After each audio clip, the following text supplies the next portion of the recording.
Elidim. Şu Tomuz kanikuluna. Sen men yirak gitçe. Geceňlere Ejemleri vay gowdagny. Täzeýilla. bararym, alyp gaýdarym.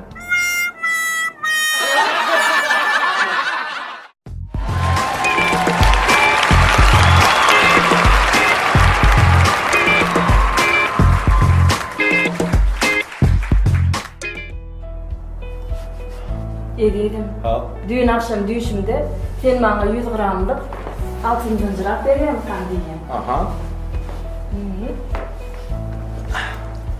Tagmançy işte.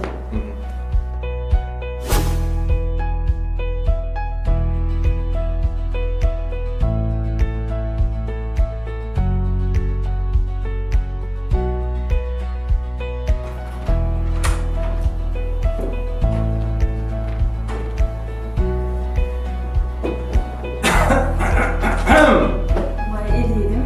Geldim. Hava. Daradadam. Vay elidim. Senin tamamım şeyletti.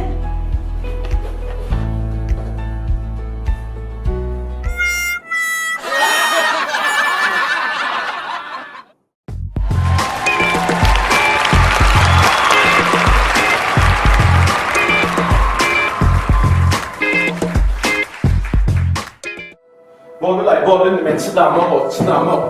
Beni gitçek, şu öýden gitçek men. Başymy ayarlap gitçek. Dur.